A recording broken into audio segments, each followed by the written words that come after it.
So this is the, make this official, the Sherborn Advisory Committee meeting, December 7th, 2022. Apparently when I set out the guidance letter, I thought it was 2023 since the date at the top of the guidance letter is actually 2023 rather than 2022. So sorry about that, everybody. So let's do a quick roll call to open the meeting. Peter. Hi. Mike. Hi. Steve. Aye. Jane. And Nora. Aye. And I'm aye as well. Jane, I couldn't hear you, so you're not muted, but you may have a microphone that's not set. Can you hear me now? It's great. Okay. Perfect. Okay, so just to read through the agenda, we're going to do the typical liaison reports. A couple of items for this meeting.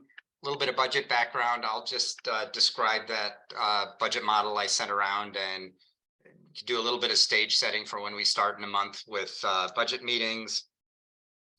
And then we have this idea that's kind of bubbled up of perhaps the capital budget committee bylaw changing to increase the limit for capital items from 10,000 to something greater, maybe 25,000. So we'll talk about that. And that note that I sent around had some things on process and on that as well.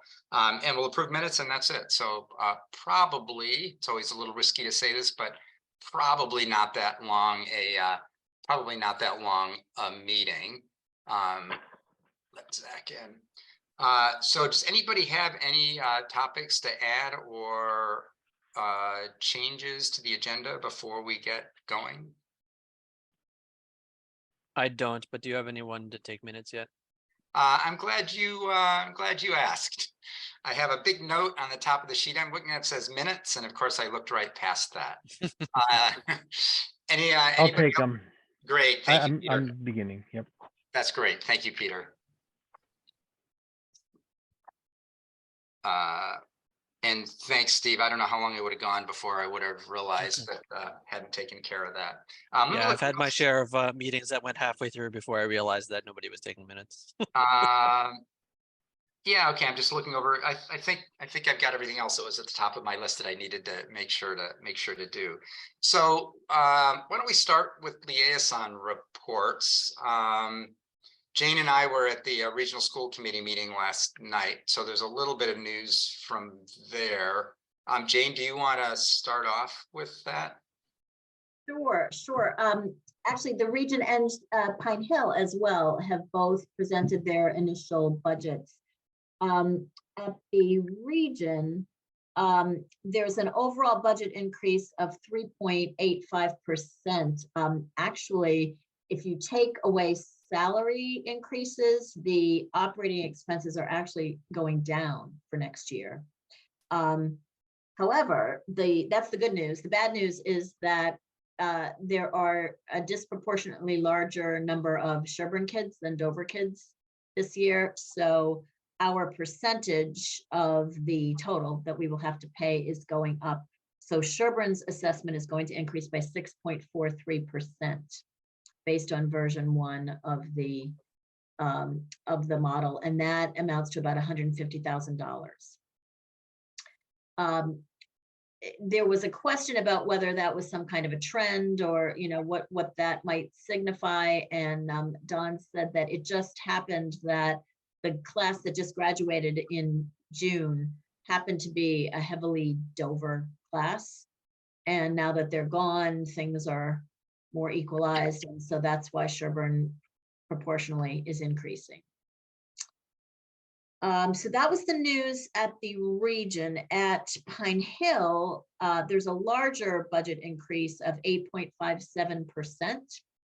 Most of that is due to, you may recall last month, Don had indicated that there had been 3 out-of-district placements that were unexpected, that were very expensive for a total of about $400,000. And so they're in the hole at Pine Hill to the tune of about $400,000 for FY23.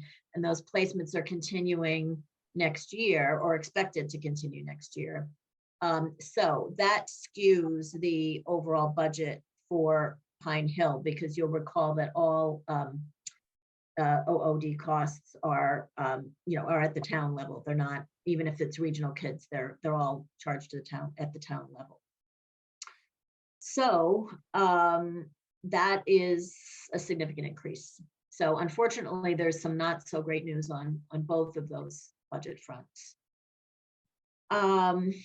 The only other thing I'll mention while we're on liaison report, well, and maybe I should stop and see if anybody, had any comments or thoughts about the schools, because I had one other liaison report that I could do if you would like.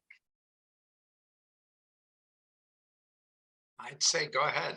Okay, all right. The other one was Council on Aging. They are planning to request an increase in hours for the assistant director from 27 hours to 35 hours. And that has about a $15,000 effect on the budget.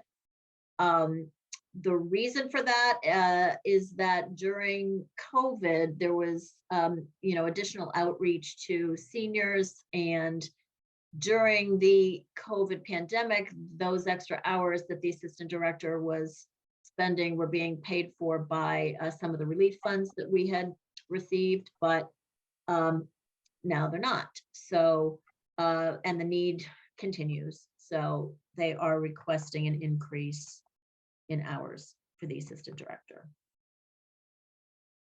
So Jane, just so that I get this straight, the hour increase was caused by COVID, and COVID abates, the need continues? Well, the services that the additional services and the additional hours that were being provided were not necessarily COVID per se. There was a lot of outreach that the assistant director did during COVID to, check in on seniors and see how they were doing and so forth, and help them where needed. And that apparently has resulted in identification of a lot of additional need. So even though these aren't COVID specific needs, they are elder needs that are expected to continue. All right, and this is for the assistant director versus the director. That's right. And I believe, I don't know, Jane, if any of that also came out of the report. Remember, we had allowed them to, they did a study by UMass looking at the sort of senior needs in town. They presented at the select board meeting a few weeks ago, and I don't remember the specifics anymore, but I think one of the major takeaways was needing probably more staffing at the COA to handle the needs. I don't remember all of the specifics as to what the need was, but it seemed logical when they presented it. I don't believe that, building a senior center was super high on the list of things that were needed. Part of it is, I think, when they surveyed the town, it was pretty mixed response from the town. And, I think their survey was of everybody 55 and older, so it wasn't just 30-year-olds saying, no, we don't have to build a senior center. It's, the people who are or would soon be utilizing a senior center saying we don't really need one. And I think a lot of it is based on cost. I think the library is scaring a lot of people away from any building projects, which is reasonable. But I do think that one of the major things was needing more staffing for the COA. And I think apparently also maybe rebranding the COA, because a lot of people don't like the term aging. And there was a lot of people in their survey that said, oh, I don't use the COA's services because I'm not old enough, despite the fact that they're, these were people that were in their 80s and 90s saying that they weren't old enough to need, COA assistance. So old is always usually about 10 years beyond wherever you are. Yeah. I think that is all true, although they did say that this is not the sum total of what they may ultimately request based on that report. They weren't expecting any other additional requests for FY24, but the implementation of the recommendations in the report may have additional asks that come with them in coming years. Now, did they do a analysis of the migration of housing stock and the age of families, whether that portion of the community is growing or shrinking or staying the same? Because I know, the immediate need may be for more hours, but once you give them more hours, you'll never get them back. And if the aged households are declining, being replaced by newer families, that would have an effect. I think they did have numbers on that in the study. I don't exactly remember the numbers, but my impression is that whatever the right word is, the share of people who are older than me in town, I think has grown over the last 10 years. I'm not sure that anybody's tried to project it forward. And I don't, somebody else might actually remember the numbers. I seem to recall that they did project it, and it's projected to continue growing. Okay. Actually, Okay. I don't know what the basis was for their projection. I just remember them putting up a chart and me thinking, really, the town's going to get even older? but apparently, yes, this town is projected to get even older than it is.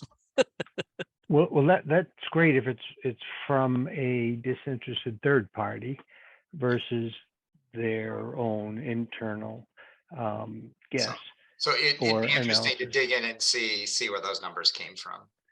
Right, because it's definitely a great return on investment by making Sherborn a welcoming community for the elderly. I do want to point out that I believe that I am approximately the median age for a Sherborn resident. So about half the town is younger than me, and about half the town is older than me. So I am. Steve, do you count as old or not old? I don't know. I'm just the average Sherborn resident, obviously.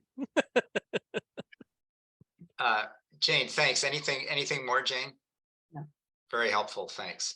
Anybody else with anything to report back from conversations, meetings, or anything that people have heard about any budget related items? I have a couple small items, but go ahead, Peter. You can go ahead.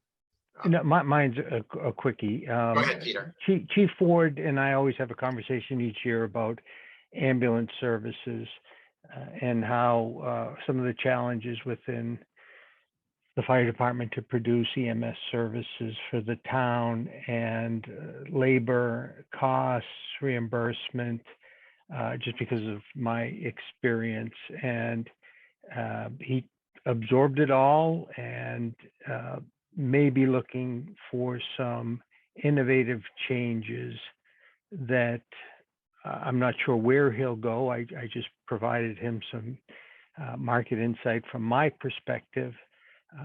But the guiding principles for the service and the conversation is the town subsidizes the emergency medical service ambulance company, basic life support system.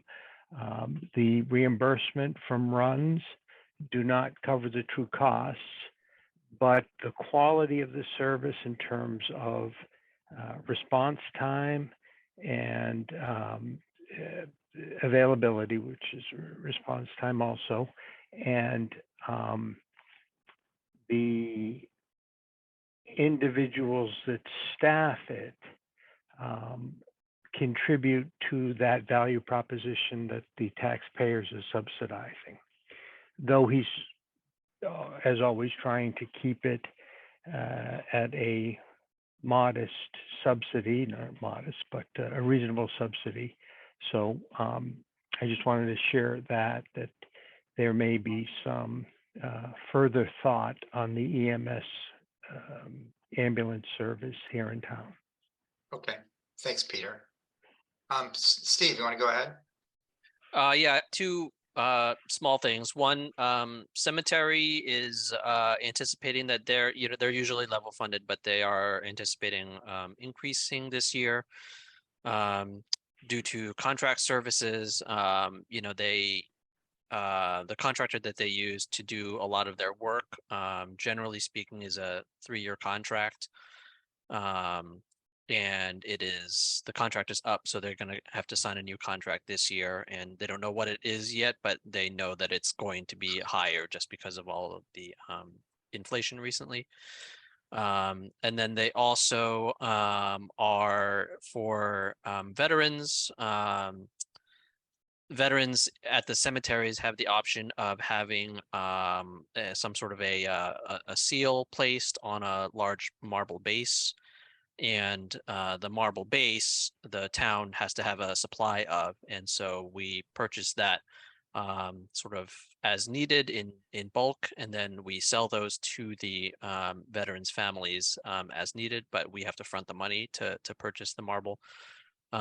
So I think we are out of the marble, so now we have to buy some, and it's going to be a couple $1,000s. And then the other thing is recreation. They have 2 part-time employees that are both at 19.5 hours, just under the benefited threshold. They are anticipating, I think they're happy with their employees, but they're pretty sure they're going to lose one of them due to the lack of benefits. And when that happens, what they would like to do is combine those 2 positions into one full-time position. They would not be increasing the total number of hours, so it wouldn't be reflected as an increase in their budget, but obviously it adds a benefited position to the town's employee roster. So, whatever the average amount for benefits is would get added on to the town's overall budget. And I believe they will be approaching first the personnel board and then the select board to have discussion and ideally get their approval for the position before they present their budget to us. All right, thanks, Steve. Anybody with any other things to report back? Okay, so before we leave liaison reports, I just wanted to kind of state the obvious that, of course, with budget meetings starting in January, it would be a great time for everybody to reach out to, department heads that you're the liaison for. It sounds like everybody's been doing that. But if there are any that you've missed, helpful to touch base, find out if there is anything surprising happening, and maybe provide a little feedback to folks if there are things they're doing, and it's there's a pretty clear sense of how advisory would view some of those things. Okay, unless anybody has anything else on liaison reports, I am going to do a screen share, and give me 1 second here. I'm going to do a screen share and torture all of you with a quick description of this long-term budget model, just so that everybody's familiar enough with it to be able to use it and run scenarios. The idea of putting this together is that while the kind of FY24 budget model tells us where we are now and how the budget's adding up and what implications would be for tax rate and so on, it doesn't provide an opportunity to do sort of what if scenarios and where might we be going. So the Department of Local Services has a tool on their website that is set up for doing projections. The challenge with their tool is it has, I don't know, a dozen or so sheets in Excel, and the care and feeding is very intensive because it's essentially as detailed as our annual budget model, so requires a lot of information and a lot of inputs, and so isn't so easy to manipulate, and it's just it's kind of a complicated tool to work with. So I put together this 1-page spreadsheet where you can see up at the top. Can everybody see the spreadsheet? Good. Okay. Where up at the top in blue, you can see key assumptions. I put some numbers in. You could put in different numbers. Really could be anything that seems plausible to you if there's a scenario that you want to try. But the way I put this together is, of course, total spending on line 9 is obviously a key input. I penciled in 5% for this year. It seems like with the schools and other things, there are a lot of things happening that are going to be pushing in the direction of higher budgets, higher spending. And then I have that tapering down, and over at the right, you can see this 2.4 is the 10-year average growth rate. So I have it tapering down to the long-term average growth rate. Added a line for this kind of unique thing we have currently with needing to set aside funds for this overlay account to cover the utilities, litigation, and so on. So again, in terms of things happening that are going to absorb resources this year and for the next couple of years, guessing after consulting with Wendy, something like $250,000 a year. The next one, what's going to happen to property valuations, is really tough. Big increase for 23.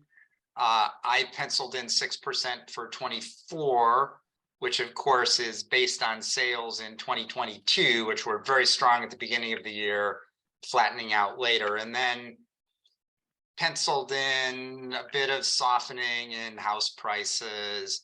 And since the version I sent around, I put in modest increases for 27 and 28, thinking there'll be a couple of years of soft prices and then coming up. That is just me. I made those numbers up. Obviously, the tax rate is going to be very dependent on those numbers and assumptions. So one could put in a different set of numbers and get very different implications dropping out for the tax rate. Put in some numbers for new growth, 125,000 a year, again, after consulting with Wendy. Could be more if Coolidge comes back online. Obviously, that could be different. But given that that's still a maybe rather than anything that we could have any confidence is going to happen, put in a relatively conservative number. Interesting point that on the next line, the non-property tax revenue, that's the state aid, other local receipts, excise taxes, and so on. That has been growing very slowly for us. So I penciled in a percent. And then, of course, there's the excluded debt piece, which doesn't matter for the tax rate directly, but matters for the Proposition 2.5 kinds of calculations. And that's guessing about 2 million for 2024. And then I have it tapering down to, after some conversations with Heidi, have that tapering down to 1.8. Again, vast uncertainty. These are my numbers. I made them up. You could put in different numbers. Don't take any of the numbers in blue as what people in the forecasting business would say as a hard, serious forecast. These are it's just meant to be a plausible scenario, and there are a lot of other plausible scenarios that could be considered. Spreadsheet set up so that if you type in those blue numbers, everything else follows from that. And the two columns that I think, or the two rows that I think are particularly interesting, just fixing one thing here, are the tax rate. So 1903 and 2022, the 1801 that was just certified for this year. And then given the numbers at the top of the page in blue, tax rate rising over the next 5 years. And of course, the key ingredients of that is spending is continuing to increase faster than house prices are going up in the scenario I plugged in at the top. And that just mechanically is going to mean a rising tax rate. And the other set of numbers that I think are interesting is this row at the bottom of excess levy capacity. So that's the gap between the total tax levy and what Proposition 2.5 says we're allowed to do. 2023, not going to be any issues. 2024, not going to be any issues. In the scenario here with a drop down in excluded debt and the spending numbers and everything, by 2025, we'd be bumping up against that limit. So I take a couple messages from this overall, and others of you may take a different message, but the couple of messages I take are, while it's wonderful that the tax rates come down to 18, too bad it wasn't 1799 rather than 1801. But wonderful that it came down to 18, but I don't think that that's a permanent change. It depends on what happens to house prices in town and assessed values. But I think there's a plausible case in which, given kind of current spending trends, that tax rate is not sustainable at that lower level, and also some risk of bumping into Prop 2.5 limits. None of that I think is going to be an issue for this year. But of course, spending decisions that we make this year will have an echo for subsequent years. So I just wanted to put that out there. If anybody has reactions, comments, anything that we should discuss in terms of big picture things, that would be great to do. I wasn't trying to belabor this or make it a really long thing, but I wanted to make sure everybody had this and knew enough to be able to play with it. I found it pretty interesting, and I mean, I'm a numbers person, so I had fun playing with different scenarios and seeing what it would do to tax rate and excess levy capacity. So let me stop. If anybody has a reaction, comment, any further thoughts on kind of setting ourselves up for budget meetings starting in a month, I would welcome that.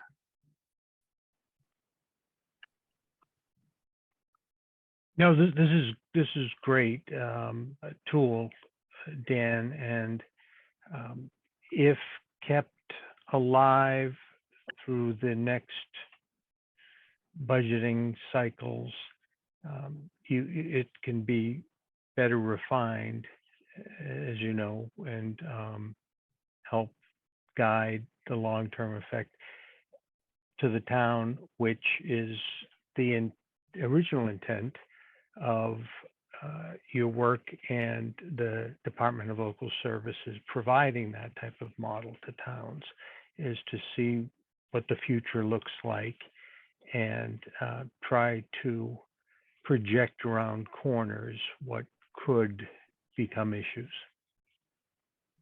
Yeah, so I mean, this could certainly be, in this form, easy to update this year by year. There's not the care and feeding of this model is pretty straightforward. Certainly could be elaborated if people were interested in that and thought that would be helpful. Could be fully elaborated to the full DLS version. Then for that version, the care and feeding is a little bit more involved. Steve, you're muted if you're jumping in here. Sorry about that. I'm curious about the sort of the underlying cause of hitting our levy ceiling here. Is it as simple as spending outpacing growth?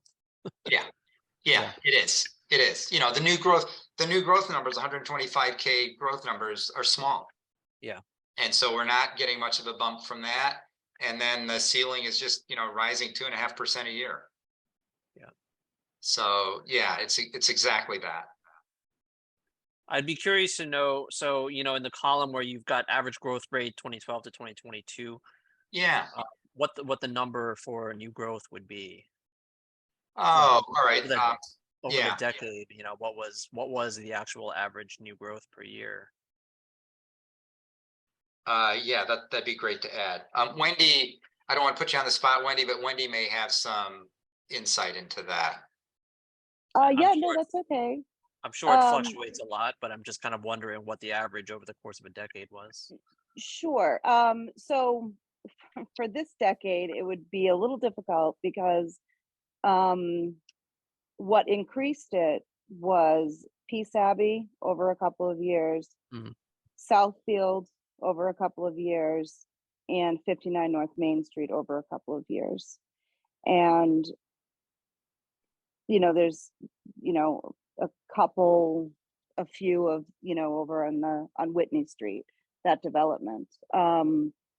So we, on average, without those large projects, we run anywhere from, I think, a low of maybe like 110 to like 150, 175. That being said, we did get $4 million in growth from utilities again this year by doing the blended value method. Right. So, if I were to take out the 3 years with the large projects, I can say it's between, let's just say, 130 and 175,000. Okay. That's just from memory.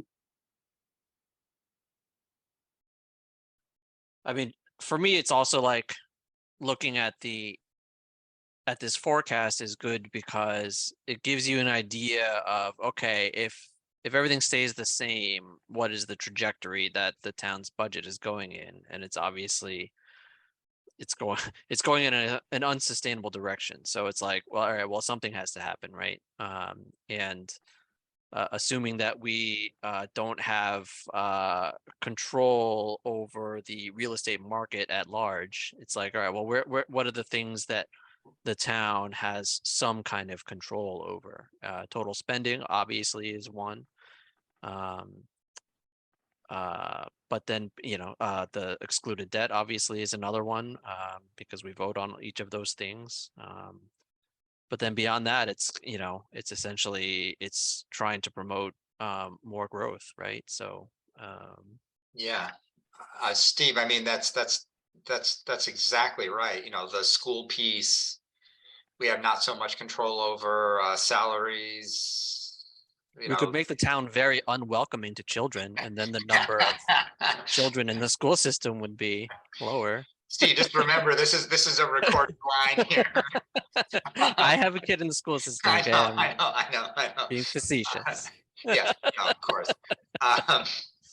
So, Steve, and Dan, one thing that Dan and I spoke about is there's kind of another way, and I think, Steve, you and I have spoke about this before, of when you're in litigation with this, with the utility companies, some communities, rather than funding their overlay, they'll kind of underfund it, and then if the cases are lost and the town has to pay back the money, you could do a payment plan or something like that. So, right now we have $500,000 in our overlay. We could release it and hope we win. I mean, there are ways, because the $250,000 increase is $16 on the rate if you're doing a 15,000 for every penny. 16 So 16 cents on the rate. 16 cents on the rate, yes. So there's that, and I actually talked to Jeremy very briefly about maybe looking into some like tax incremental financing with builders or pilot programs. There's a company that wants to come in and do a large solar farm that could, potentially generate a lot of revenue. I can call other communities and see what they're able to tax. So there are some things, if we get creative, and the solar farm, I know, isn't a popular project, but it's kind of like the 40Bs. We won't have a choice. That's over at 90 Maple. So, there are things that we can do. We could go into a pilot program with them, or to try to generate some revenue. Yeah, thanks, Wendy. Sean, thank you for being so patient. Floor is yours. So I haven't looked at this in a while, but one thing we looked at it a lot when I was on the select board because we were coming off the tail years of a whole bunch of overrides. And it may fall on deaf ears, but keep in mind, when we don't use the limit, when we keep hanging below the 2.5 limit, it runs away from us and we're not utilizing it, and pushing it up.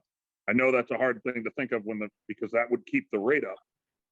But we would all agree that there's years where we push stuff to the exempt category where maybe not all of it should be exempt and it doesn't use up the limit. So at some point you might crash into that ceiling and have to do an override because you can't keep up with your own growth because you didn't keep it at 2.5 every year. I'm not proposing we keep it at 2.5, but that's the double-edged sword of not. Sean, just to make sure I understand, the scenario you're laying out is that if we do something with excluded debt or with debt, that pushes the expense off into the future.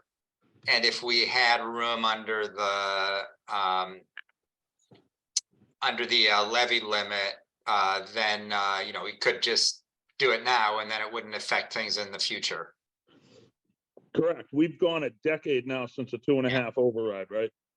Yes. Which means in one side of the equation, we've left money on the table Right. that we could have levied without an override. But at the same time, every year, I don't know what the number is, but I would guess a couple million we've exempted on the ballot. So we've chosen to exempt that debt and not run the levy limit up. Mostly because we're trying to keep under 20. But by keeping under 20, at some point, we're going to hit the 2.5 limit and have to do an override because we got to keep the schools open. Though if Sean, right, if the debt is excluded, then that isn't gonna affect. It doesn't affect next year's levy, right? Right, doesn't affect Levy next limit. year's levy and doesn't affect, and right, it's excluded from the Prop 2.5 calculation.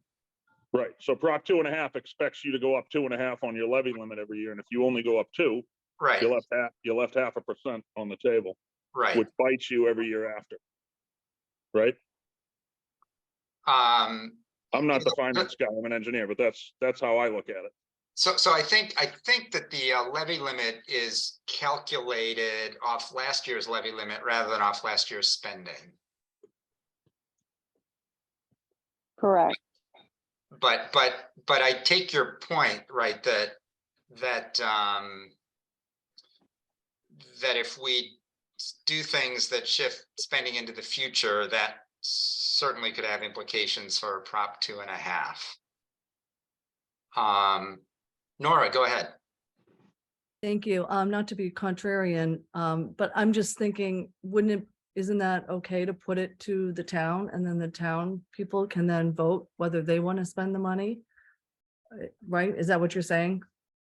That either we spend it or we leave it up to the people, the taxpayers, to determine whether they want to spend that money? Is that to me? Sure, go ahead, Sean. If you have, I'm just in general, I'm just curious. I don't. Well, either way, the taxpayers pay it, but everybody knows that crossing the 2.5 threshold is that's like a cancer on a town right now.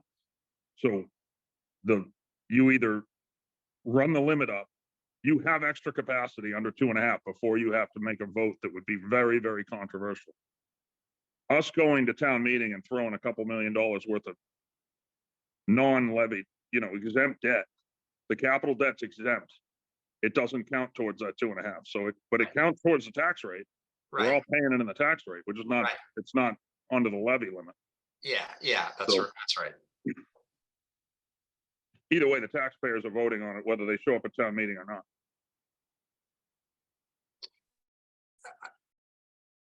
Thank you.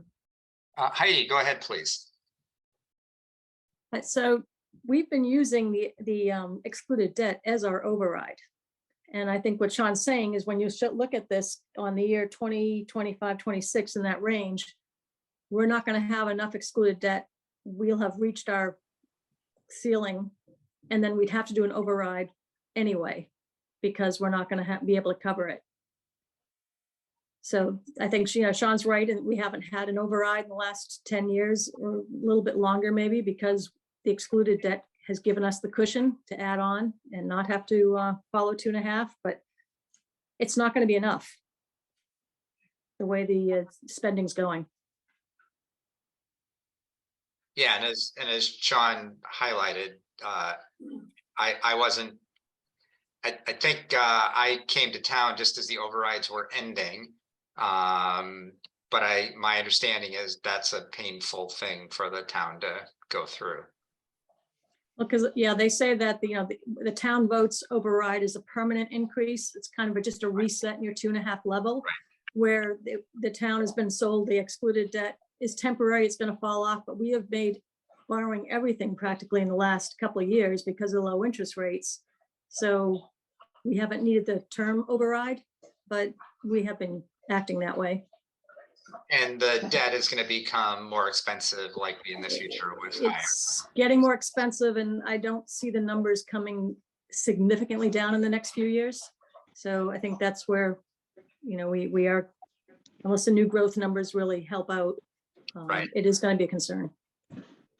Right. Can we just make sure that that Mr. Galatano doesn't put in the notes that I was propositioning for a Prop 2.5 override? I'm definitely not pushing for that. Yeah, got it, Sean. Yeah, I'm sure Peter will do that, and Peter, you're muted. Point taken, Sean. We'll make sure that's doesn't come across that way. Peter, did you want to jump in here? You're still muted.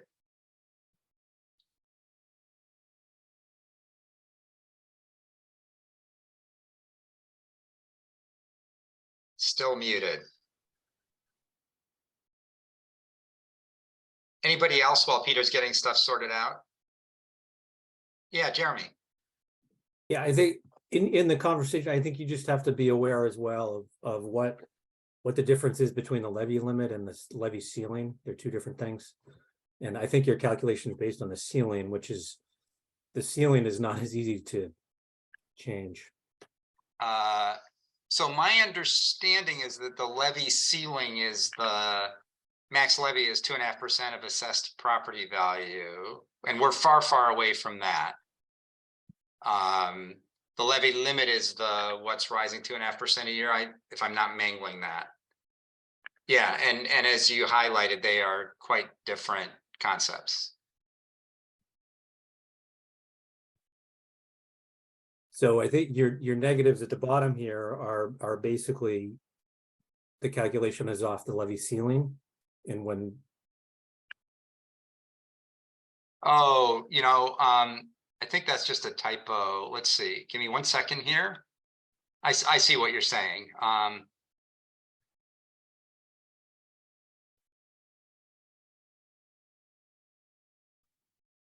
Yeah, so this is just a typo. This Yeah, should say, I noticed that earlier also. I was like, Yeah, oh, it thank says you. levy ceiling, but that's not actually what he calculated from. It's you calculate it's Yeah. off of the max allowable levy.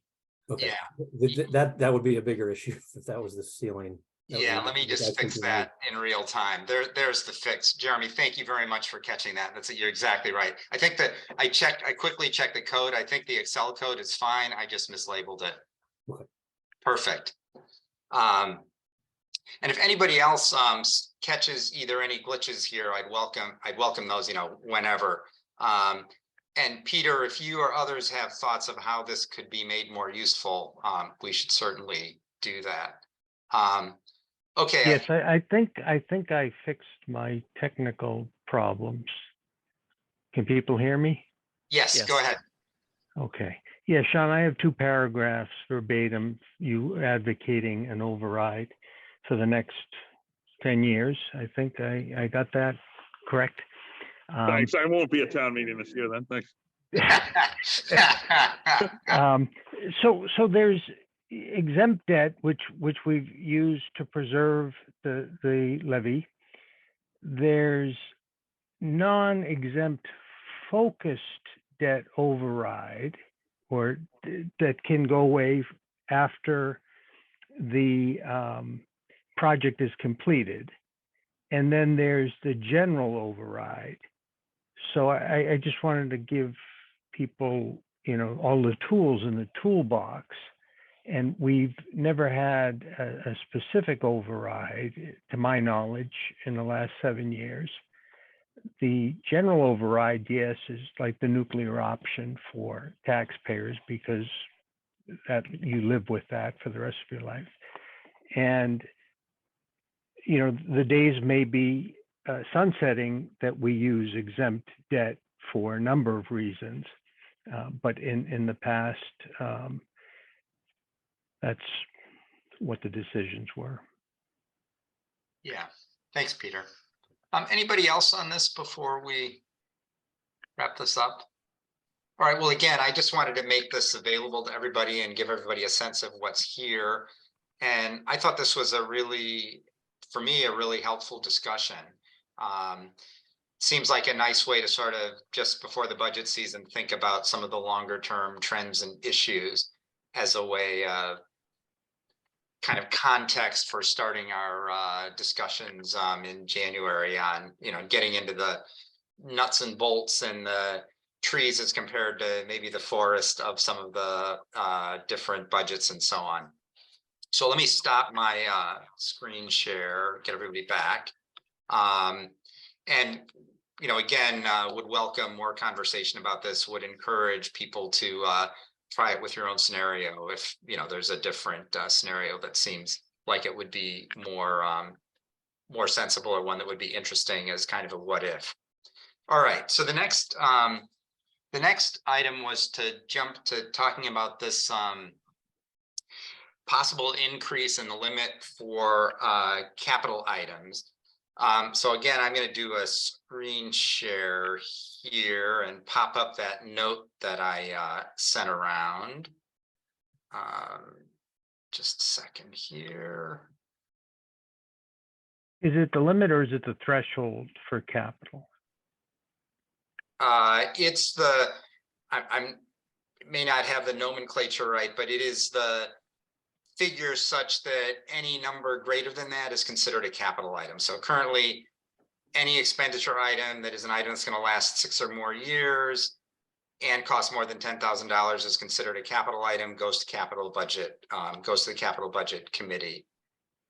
I don't know if one wants to call that a limit or a threshold. I may be misusing the word. No, I like the limit. If we limit all capital to 10,000, that'd be great.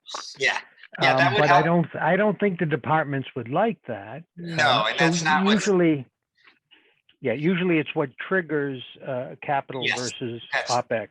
That's exactly right. I may not have gotten the words exactly right here, but what you said is exactly right, Peter. And please don't put me down in the minutes for suggesting that no department can spend more than 10,000 on any capital item. So anyways, I second that motion. In the bylaws that set up the capital budget committee, there's this threshold of 10,000. A number of department heads and others have suggested that maybe that's a bit out of date. I've talked to Corey Lincoln, who's chair of capital budget committee. So this is kind of bouncing around out there as a possible thing to update. The suggestion that's popped around would be to up that threshold from 10K to 25K. And if there's going to be an update to that bylaw, to also shift the what's in the bylaw for the submission date for capital requests from February 1 to January 1, which would be consistent with what capital budget's doing this year. So I did a quick calculation off of the capital budget committee bylaw. So that was last amended in 1987, when I presume that 10K number was set. And if you just use CPI inflation, 10K in 87 would be about 24,000 today. So just kind of on an inflation basis, one could think of this as just sort of updating to modern times.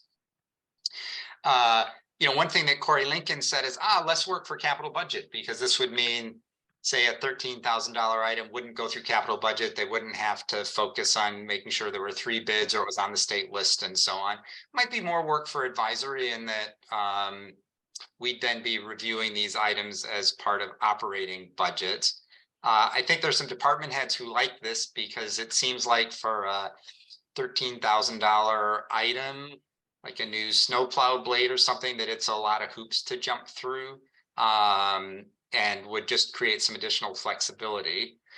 As I talked to various people about this, the one source of pushback that I heard was this idea of, if there are 5 of these items in a department that come in a year and that boosts the budget, and advisory lost track of that, and next year that becomes the baseline budget, there could be some issues with, that it's a one-time thing and it doesn't come out the following year, and how to track that. So a one-time purchase doesn't permanently boost the budget in a baseline sense. So one way to ameliorate that would be, as noted, to ask department heads to list these items in a miscellaneous equipment line, so that we could actually see them, isolate them, and keep track of them from one year to the next.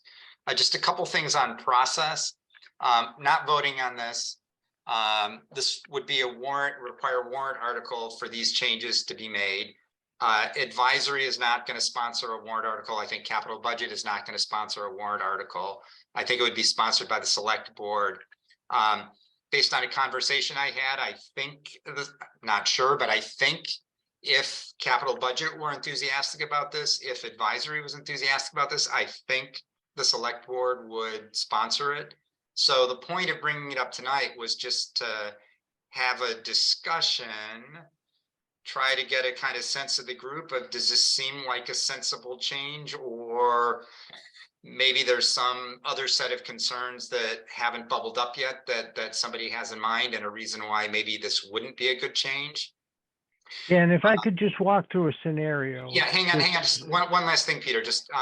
And then, of course, if this goes forward, then then of course, as a warrant article, we would vote on it in the usual way in the public hearing when we come to warrant articles. Peter, the floor is yours. I'm a little confused. Is currently, if I have an item that I want to purchase that's $11,000, it goes to the capital budget committee, and the expense would be capitalized over the life of that equipment. And so that's the way it is now, with a threshold of 10,000. If the threshold becomes 25,000, my $11,000 item that has a life greater than, I think it was 3 years, 6 years, is now becoming an operational expense in the current year, which we hope to segment and zero out in an own operational budget expense line item. So Department Peter would have $11,000 expense in 2023. We'll zero it out next year so we don't inflate the budget forever because of that one long life equipment.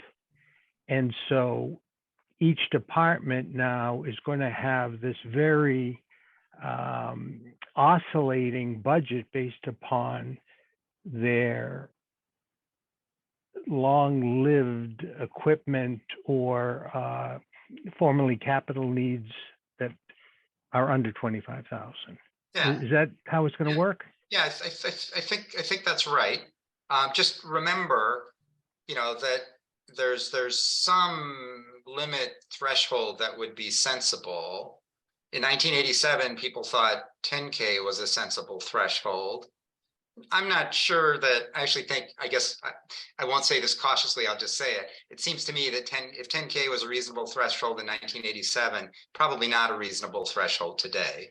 So that's the way I was mostly thinking about the change. But I think your description, Peter, is how I think that's how it would go if this change. There's already maybe a little bit of that, because if there's an item that's $9,000, it's going to play the way you said, although we're probably not tracking that very carefully. So, this would just both boost the number and maybe give us a way of tracking it a little more carefully. Well, from an accounting perspective and a control perspective, the threshold is there so that there's a pause and you can describe long-lived assets and amortize the cost of those long-lived assets over the life of the asset. So it's not inflationary in my mind. It's more of a control where there's a number of gatekeepers in terms of capital items Right.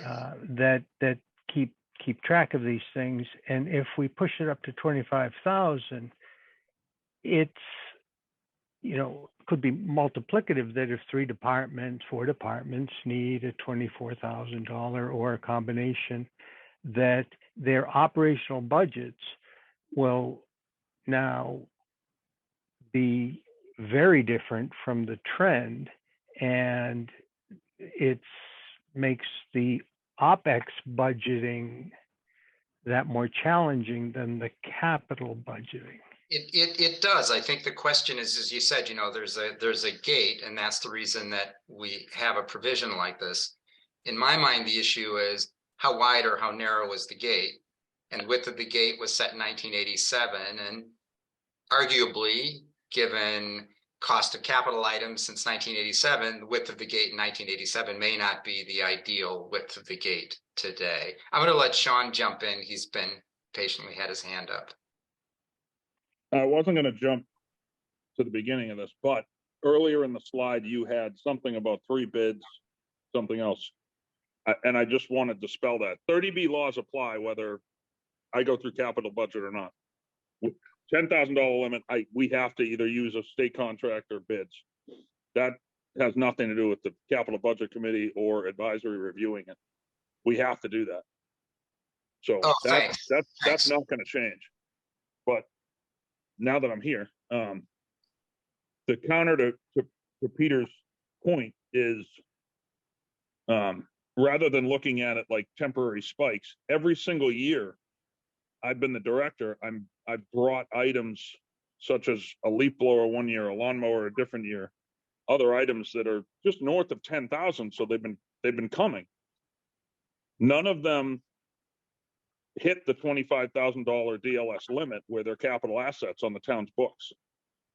So they're not there. Deb can tell you they're not on the capital asset list. Heidi will tell you they weren't. Most of them, I don't have it off the top of my head, but most of those articles have been funded by free cash. So we weren't amortizing it over the life, because they fell short of that anyway. A lawnmower these days is $11,000. A snowplow is $13,000. So again, it might seem shocking to go to 25, but you're not buying much. You're not buying a truck for 25,000. You're buying a small piece of equipment that's only going to last a few years. And we do it every year. It's not really the temporary bumps, at least in my department, or even on the facilities. These are things happening year after year after year after year. So some of it goes back to the earlier conversation of the exempt debt that shouldn't be exempt debt, because you're going to buy one of those pieces every year. I'll leave it at that. Thanks, Sean, and thanks for the correction on how the rules play. And correct me if I'm wrong. Each year, it's placed in front of the town for those lawnmowers and capital, and we write up about each one of them, why they're useful and why, because I wrote up some of them myself. So the taxpayers actually vote on those items, versus if it's increased, they're blind to them, and there seems to be a disconnect between the people paying the bills. I think the question, the way I would frame the question, Peter, is so absolutely, that if it's a capital item, it's more transparent in terms of what the voters see at town meeting. I guess the question is, if DPW buys a $13,000 snowplow blade, should that be an item town meeting votes on, or should it be, that's kind of a routine thing. Every few years you buy those. It's kind of just part of keeping things going. It's not like, here's $100,000 truck, do we need that or don't we need that? So I think that's the way I would frame it. Jeremy. Yeah, I just had, I guess, a couple questions and observations on the way that you've done things in the past. I'd say actually, the definition of $10,000 and a useful life of over 5 years, some plow blades will not last you 5 years, so they almost don't meet the test anyway, regardless of the price, because their useful life might not be that long, but they vary. How have you, like, if there was money appropriated in a different in the operating budget, for instance, or grants received, or I don't know, direct state aid or something, and those items had been more than $10,000, how have those things been treated in the past? If there was a separate approval for the budget, or of like an operating budget that might have included something, or a grant received, or an earmark received, other funds received that provided funding for that capital item, and it, have those been considered by the capital budget committee in the past? So I'm not sure how that's been handled. Steve, Peter, anybody have more of a longer term perspective?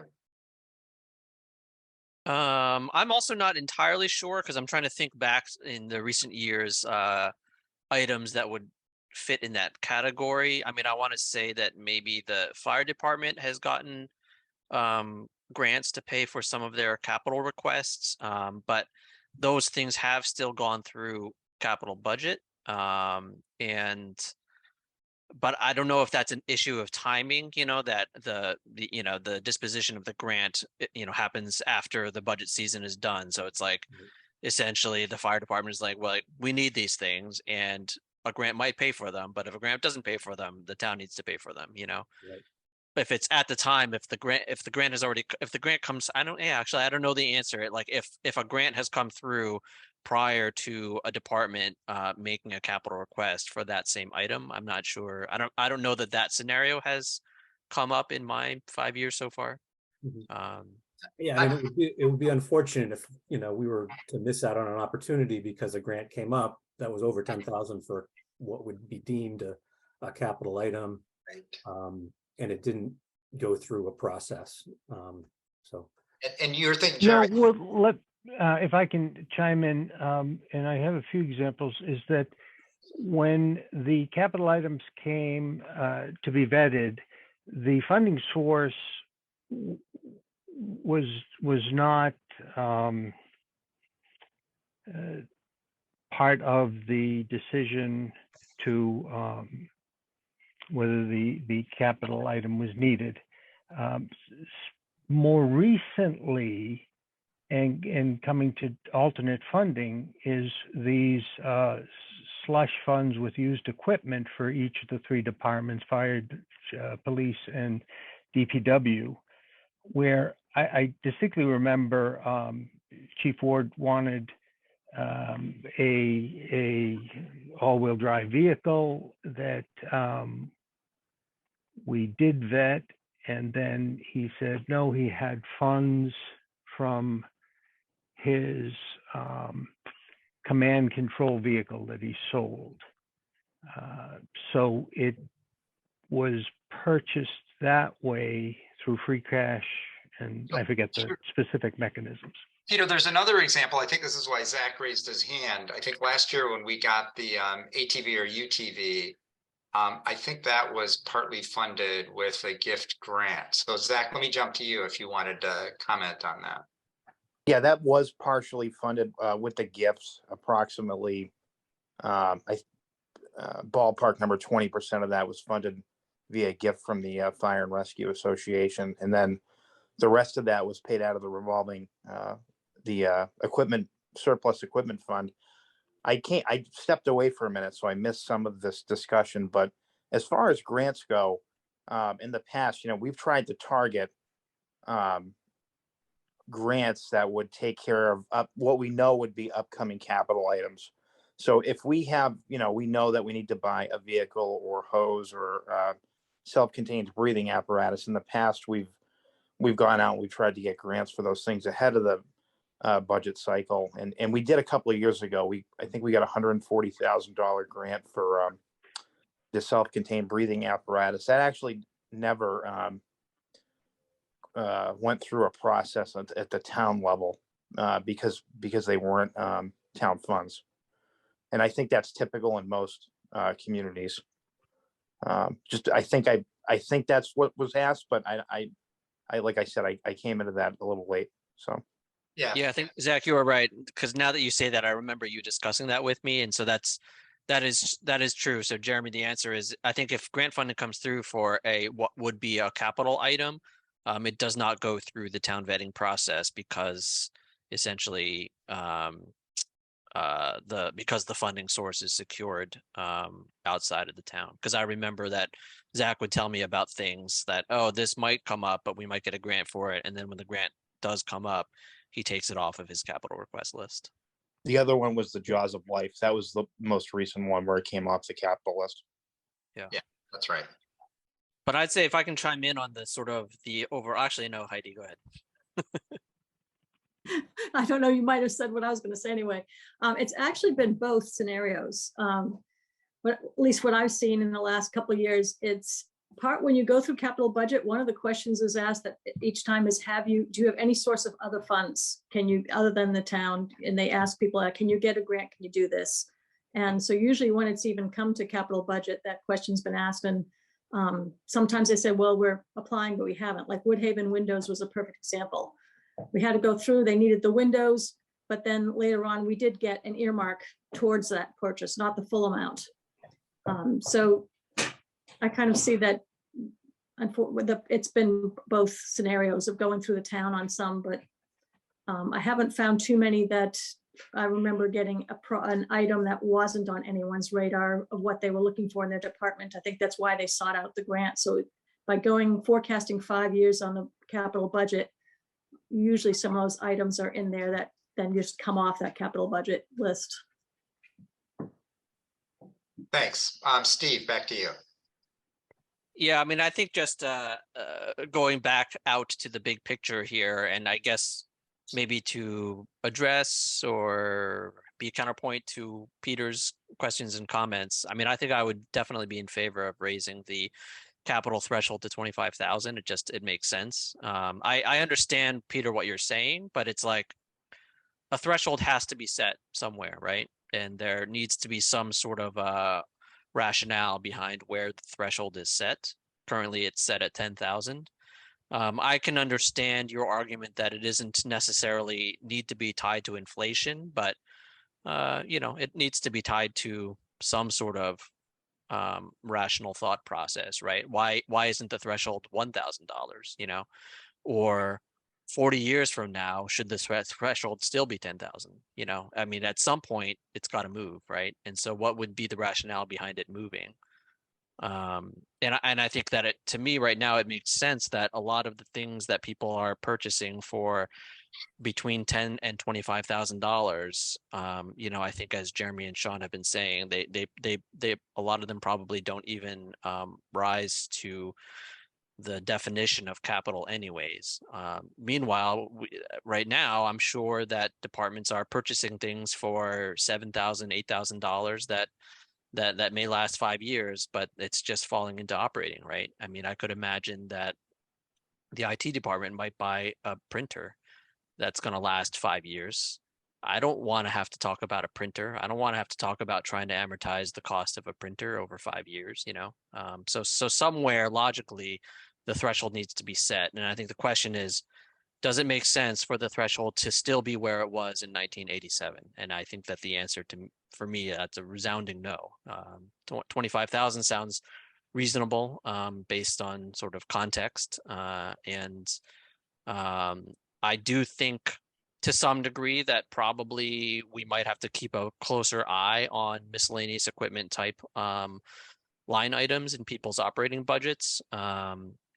But you know, again, like what Sean was saying, it's like, well, one year it might be a lawnmower, but the next year it might be a snow blower, and the next year it'll be something else, you know, but it's each year the actual item being purchased may not be the same, but from year to year, the amount of the equipment line is probably going to be fairly constant. And I think that's where it's up to the advisory committee to keep an eye on that, to make sure that it is fairly constant, or that if one year it spikes by 25% because suddenly they needed 5 different things that all need to be replaced, that we probably need to keep an eye on that. And I think that's where having the 3-year trend, or at least the 3-year history in our budgets is important, because we can see that, okay, in FY20, this line was, you know, 20,000.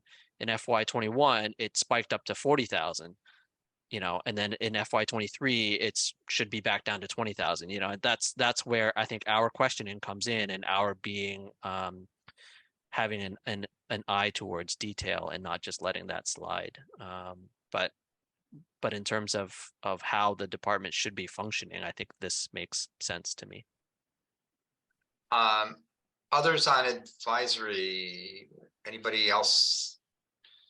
Jane, Nora, Mike, Natalie, anybody else want to offer a thought of whether this seems like a sensible change or not? Trying, as I said, to get just kind of a sense of the group, to see if it's worth pursuing this with the select board as a warrant article for them to sponsor. This makes sense to me, you know, with the caveat that I do think we need to have the separate line item that would allow us to have a way to make sure that, and not just have the separate line item, but then I guess it would be a change in the way we would construct our guidance that would indicate that, you know, net out any one-time capital expenses when you consider whether you are doing, you know, level funding or, you know, whatever our recommendation may be. Yeah, okay, thanks. Anybody else?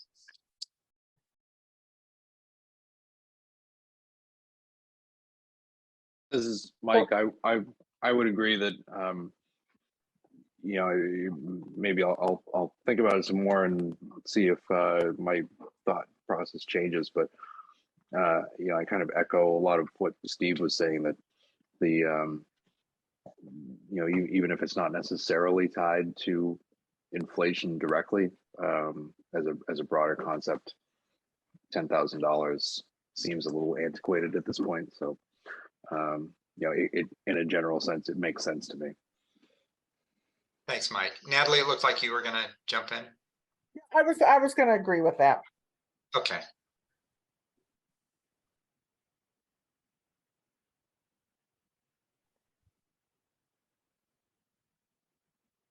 Nora, I'll take your silence as thinking about it. I'm learning. Yeah, okay, sounds good. Okay, so that was great. Does anybody have anything further on that? So Capital Budget Committee is meeting next week. I think they're gonna have a similar conversation. So I think Peter and Nora will be a part of that, and hopefully you can convey kind of a sense of what the conversation was like in this meeting. I will try to touch base with Corey sometime over either later this week or over the weekend as well to do the same. Dan, can I also just add just 2 other sort of procedural things about, because you had mentioned them in your little summary also. Yes. One, with the January 1st, I honestly didn't even realize that the capital budget deadline wasn't also January 1st. So I think that makes sense. I think I pretty much always thought that all the department heads were putting their capital items in, or were supposed to put in their capital items in with their operating budget. And then also with regards to, it might be more work for advisory. Well, we're supposed to have been reviewing all the capital requests also anyways. So I don't know, in my opinion, it isn't more work for advisory, because it's not like we weren't reviewing them all. So now we still would be. So to me, it doesn't seem like more work for advisory for me. Fair point. That makes sense to me. Okay, great. So I think that's it on that topic. I think our last item is just to approve minutes. So let me do another screen share. Thank you, Jane, for pulling these together. And we get these up and do a screen share here.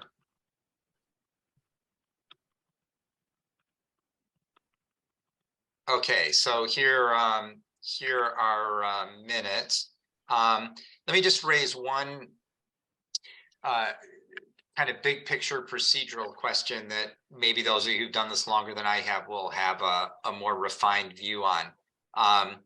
As the minutes are currently put together, they mention the personnel board having a joint meeting at the outset, but then we don't come back and include that the personnel board did this vote and they voted to change their guidance and so on. So I kind of had the reaction. So that somebody raised that with me today. In kind of, hey, the minutes, should they have that?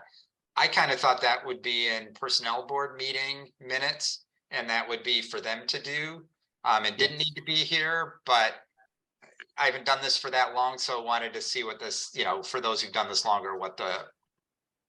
Yeah, personnel board they need to have their own minutes with their own votes and everything, so. Okay.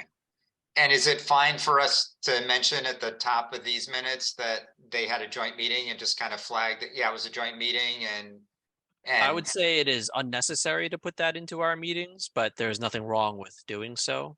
I would just say something like, also in attendance, personnel board, Yeah,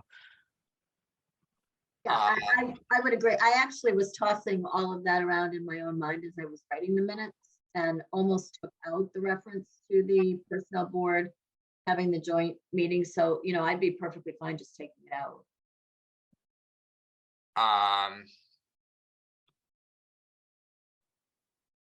All right, so maybe we just take it out. Could add up at the top, also in attendance, and then list the 3 names of the personnel board folks. Yeah, that's what I used to do with my minutes, and then at some point somebody told me that was also unnecessary. Okay.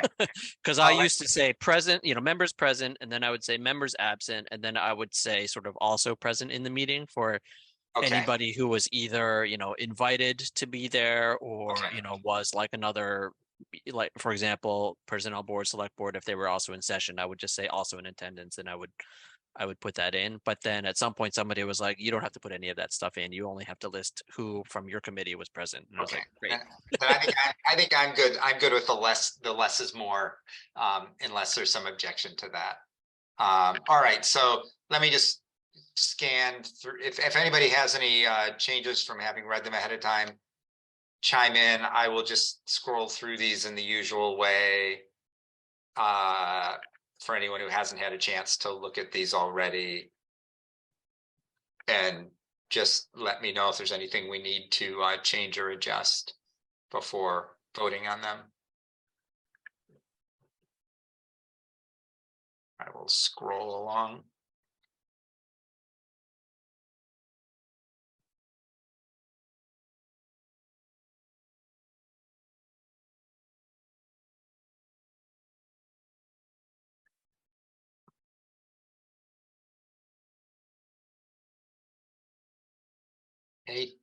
Anybody with any changes? Looks good to me. Looks good. All right, excellent. And Jane, thank you again for pulling these together. Sorry not to get back to you today about the thing about the personnel board that came up late in the day, so I just wanted to put that out there for everybody tonight. Okay, so I would entertain a motion to approve the minutes as amended on screen. So moved. Second? Second. And let's call roll. Steve Tsai? Aye. Jane? Aye. Nora? Aye. Peter? Aye. Natalie? Aye. Mike? Aye. And I am I as well, so minutes are approved. Okay, great. Our next meeting, right, is it's the strange Tuesday meeting, January 3rd. So it's gonna come up really fast after the holidays. And again, remember the unusual schedule of a Tuesday night meeting. We'll be hearing from assessor, collector, town clerk, treasurer, accountant, and apparently also advisory committee. So Steve, you'll have to help me know what I need to submit for advisory's budget. Since I certainly don't want to be the one who's late submitting, missed the budget submission deadline of end of December. I never submitted a budget. Usually the finance director just kind of essentially we count as part of the finance department. Yeah. So Okay, perfect. Easier than I thought. Okay, so unless anybody has anything else, I would entertain a motion that we adjourn. Wait a minute, you said it was January 3rd, the next meeting? Yes, What time? 7, usual time. Okay, thanks. What's different is, since forever advisory meetings have been Wednesday, and because of a schedule conflict I had, I think at a prior meeting, everyone kindly agreed to switch it to Tuesday night, but same, 7 o'clock usual thing, just Tuesday night rather than Wednesday night. and Dan, just be aware because it's a Tuesday, you'll have to post that meeting the previous Friday. Oh, yeah, thanks. Right. Yep. I will get that one posted early because I'll be doing some traveling and stuff then. Yeah, perfect. Thanks. Anything else? All right, motion to adjourn. I move to adjourn. Second. Second. All right, let's do a quick spin through. I'll start at the bottom this time. Mike, Aye. Natalie, Aye. Peter, Aye. Nora, Aye. Jane, Aye. Steve, I and I'm I as well. We are adjourned. Thank you very much, everybody. Hope everyone has a great holiday break. And I'm sure I'll see some of you in the meantime, but otherwise I'll look forward to seeing you in January. Bye-bye. Yes. Happy holidays. Thank you.